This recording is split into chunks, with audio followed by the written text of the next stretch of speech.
Halo netizen-netizen yang ada di rumah, yang mungkin ada di kapal pesiar, atau mungkin ada dimanapun. Kenalin, nama gue Reza, yang akan menemani kalian di program Komenpedia.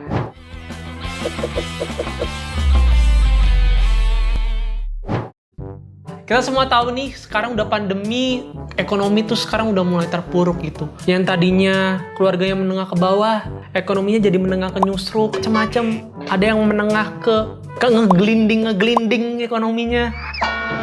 Dan juga banyak orang yang kehilangan pekerjaan. Kayak misal dia dulu kerja di mall, dia jadi rebahan di rumah. Atau mungkin dia kerja dulu tukang parkir, tapi sekarang pandemi, dia jadi tukang ngigo di rumah begini-gini. Mungkin ada banyak teman-teman yang kehilangan profesi. Tapi di samping itu, muncul juga nih profesi baru yang kita kerjakan di rumah. Kayak misal, semenjak pandemi, kita udah sering bantu-bantu orang tua. Atau mungkin kita sekarang udah deket sama adik kakak. Mungkin juga gara-gara pandemi jadi kayak gitu. Dan sebenarnya ketika pandemi juga ada banyak kesempatan yang sebenarnya kita bisa raih. Sebenarnya alasannya tuh bukan alasannya cuma satu, tapi pilihannya tuh cuma satu. Ketika ada kesempatan, kita mau ambil atau enggak, atau mau terus ngeluh aja. Jangan banyak ngeluh, oke? Daripada banyak ngeluh, mending banyakin subscribe ke channel ini. Apalagi nih teruntuk para laki-laki yang nantinya bakal jadi tulang punggung keluarga. Kalian harus semangat untuk cari kerja di masa pandemi kayak gini. Banyak kok pekerjaan yang ada yang mau diterima pandemi. Seperti profesional pengangguran mungkin. Enggak, tapi maksudnya cari kerjaan gitu. Karena di pandemi juga tidak menutup kemungkinan Anda mendapat kerja. Nah, beberapa waktu kemarin, tahun 2021 di awal deh, Nadine Amiza sempat viral di salah satu podcast Close the Door miliknya Deddy Kobuzer.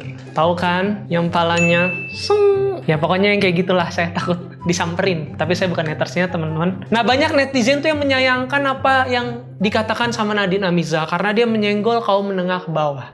Seperti kaum-kaum saya ini, tapi saya tidak tersinggung kok. Tapi gimana videonya ini dia? Aku juga sangat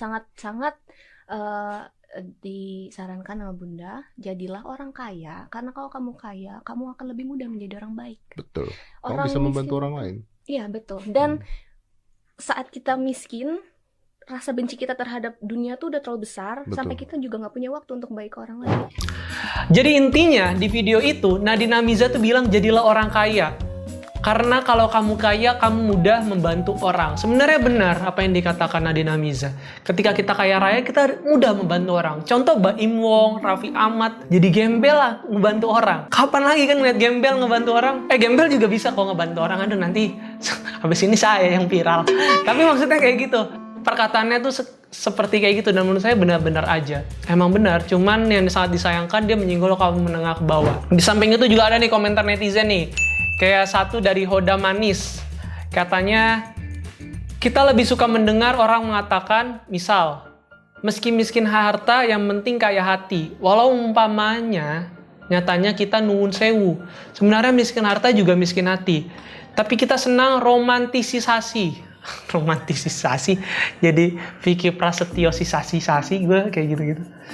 Nih, gue ulang lagi ya. Kita lebih suka mendengar orang mengatakan, misalnya, meski miskin harta, yang penting kaya hati. Walau umpama nyatanya, kita nih nuwun sewu, sebenarnya miskin harta juga miskin hati. Tapi kita senang romantisasi semacam itu, karena menyelamatkan ego kita.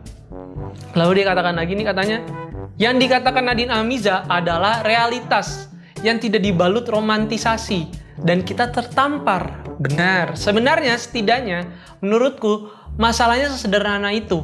Budaya kita lebih suka omong kosong tapi menyenangkan daripada jujur tapi merasa menyakitkan. Benar banget sih. Kita kan suka tuh kayak benar, suka omong kosong tapi menyenangkan. Iya emang benar. Rakyat Indonesia tuh emang suka yang kayak gitu. Contohnya pemimpin berjanji-janji manis. Kita senang dengernya gitu, padahal jangan deh, takut ada tukang bakso lewat kan, ngeri saya. Aduh, soalnya saya pengen pesen yang bakso besar. Di penjara juga hukumannya besar. Yaudah. Nih komentar kedua dari RIO @satrio_aji_wd. Hai Kak Nadine Amiza, sepertinya Anda salah mengatakan ini di negara berkembang. Masih banyak orang miskin, ilmu miskin, akhlak juga. Jadi banyak yang tersinggung deh. Gak tau kenapa orang Indo lebih fokus ke hal-hal seperti ini. Padahal podcast Om Deddy sama Nadine 50 menit dan banyak yang positif. Iya emang benar banyak banget hal yang positif. Tapi katanya tuh dia salah mengatakan ini karena ini di negara berkembang.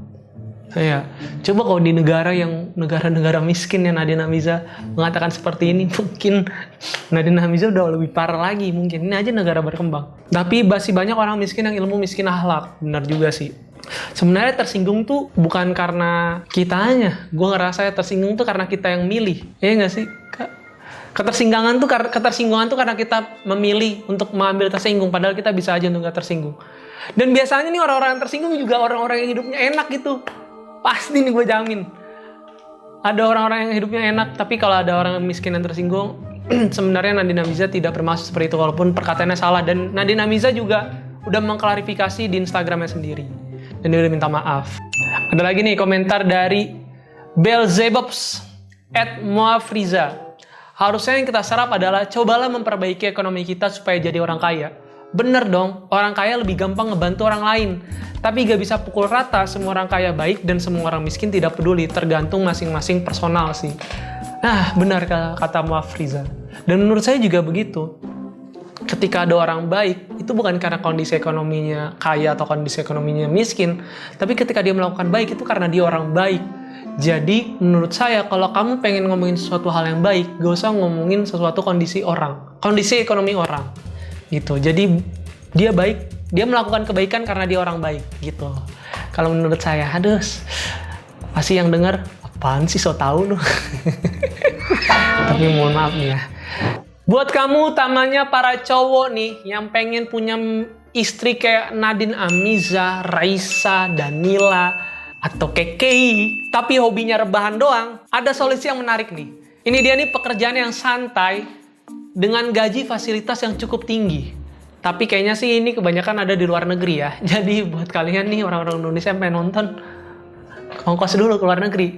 Balik lagi gak ada duit. Jadi di sini-sini lagi deh ke penjara sama miskin. Maaf, enggak maksudnya gitulah ya. Nih ada satu penguji kasur.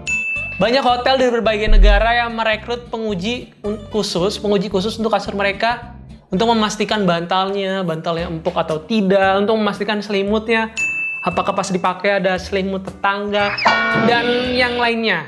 Dan harus nyaman sesuai dengan standar hotel yang ada di sana. Nah, pekerjaan ini terbilang nyaman karena diketahui gajinya itu sebesar 90.000 US dollar atau setara dengan 1,2 miliar rupiah. Gila loh. Cuma ngecek gitu doang, tapi pasti berat juga sih ya kan. Misalkan ada 700 kamar, udah ngecekin 700 bantal, 700 selimut gitu. Kelar kerja udah punya cucu 8 karena lama banget cuy pasti. Tapi ya itu masih ada enaknya juga lah. Sebenarnya dibilang enak sih enggak sih, tergantungnya juga.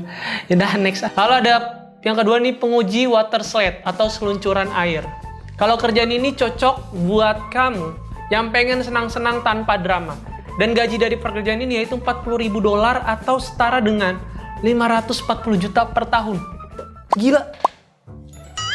540 juta loh per tahun loh. Prakerja aja 3 bulan ya, 6 bulan 1.200.000. Gila, ini 540 juta loh cuma penguji water slide. Kayak waterboom doang tuh, jadi dia kerja juga sambil seru-seruan gitu. Set, kecuali waterboomnya nyampe jurang kan, mampus mati tuh. Baru setara 540 juta per tahun. Tapi kalau misalkan waterboom kayak kolam renang yang ada di sekitaran rumah Anda dengan gaji 540 juta per tahun, kayaknya sih enak banget ya. Modalnya cuma satu, lepek. Cuma lepek doang modalnya. Aduh. Ada lagi nih, yang ketiga. Ini unik banget. Pembeda jenis kelamin ayam. Aduh, di Amerika nih, pekerjaan ini digaji sekitar 160 sampai 200 juta rupiah. Tujuan dari pekerjaan ini untuk memisahkan telur betina yang dibutuhkan. Pembeda kelamin jenis ayam dan memisahkan telur betina. Jadi cuma lihat nih, oh ini cowok, ini cewek. Ini pro LGBT gitu. Tapi gajinya 160 sampai 200 juta, gila. Ada. Ini tukang potong ayam di Indonesia bisa kaya raya loh. Cuma bedain doang 160 sampai 200 juta rupiah. Atau mungkin ayam di luar negeri nih ayamnya ayam dinosaurus mungkin ya. Kok ayam dinosaurus sih? Nggak, maksudnya ayamnya itu punya taring mungkin kali ya. Makanya gajinya gede banget. Gila, gue jangankan pembeda jenis kelamin ayam. Mau lu gua kerja di kayak gitu. Yang keempat ini cocok banget nih buat orang-orang yang kesepian. Lu kerja di sini nih, di tamu undangan palsu. Jadi buat lu nih yang mau ke pesta pernikahan tapi nggak punya banyak teman, lu bisa pakai jasa ini, tamu undangan palsu ini. Dan mereka bisa jadi siapa aja yang lu pengen gitu. Misalkan di tamu undangan nikah nih, dia pengen jadi ponakan, pengen jadi pacar lu mungkin, tuh pengen jadi mata elang, debt collector, bisa gitu. Ini bisa teman, bisa keluarga juga, berarti bisa ramean gitu. Nyewa jasa orang 6 orang loh. Gokil. Atau partner kondangan juga bisa. Dan itu ada di Jepang. Pekerjaan ini dibayar sebesar 5.000 yen atau setara dengan 650.000 rupiah per orang. 650.000 kalian cuma buat jadi tamu undangan palsu. Kalian cuma misalkan ke kondangan cuma gini-gini doang nih modal kalian nih. Tapi dapat rendang dan dapat 650.000. Itu enak banget tuh. Cuma begini doang, set. Nah, yang kelima ini nggak kalah unik, ada pencium ketiak. Bayangin dong, pekerjaan ini dibutuhkan oleh perusahaan deodoran untuk menguji kualitas produk mereka. Nah, pekerjaan ini biasanya dilakukan di luar ruangan. Pekerjaan ini juga digaji 56 juta rupiah per bulan loh. 56 juta. Kalian cuma nyium nih, nanti ada cowok. Kan ini di luar ya, di luar ruangan. Jadi nanti ada cowok gitu, misalnya di kereta ditaruh deodoran. Nah, kalian ciumin gitu nih kayak... udah wangi, boleh, udah gitu. Cuma gitu doang 650 juta rupiah loh. Tapi pulang-pulang dari situ hidung kalian apek. Resikonya cuma apek doang. Aduh, tapi 56 juta loh. Gila. Ini kalau di Indonesia nih banyak yang ngelamar. Misalnya ngelamar, saya pak, mau pak. Apa kehebatan kamu? Saya dari kecil gak pernah pilek. Wih, langsung diterima jadi HRD-nya bahkan. Kalau yang kayak gitu. Oke, untuk kesimpulannya jadi, hari ini kalian udah tahu kan ini bisa menjadi pemutus tali kemiskinan kalian dengan kalian kerja di luar negeri sana. Ya walaupun kalian balik lagi ongkosnya nggak ada, ya miskin lagi di Indonesia. Tapi setidaknya itu bisa membuat kalian terpacu untuk mengumpulkan duit lalu ke luar negeri dan kerja sebagai pencium ketiak buat kalian yang nggak pernah pilek gitu. Yang kedua, miskin harta tuh berawal dari pemikiran yang sempit. Jadi gak ada orang yang miskin, adanya tuh orang yang malas. Tapi orang malas gak mungkin jadi orang kaya. Jadi ayo buat kalian cowok-cowok, ayo kita kerja, kita nge-gym, cari duit yang banyak. Karena cewek yang bilang, aku nerima kamu apa adanya, fucking bullshit. Terima kasih, sekian gue Reza. Tetap saksikan terus Komenpedia di episode selanjutnya. Dadah.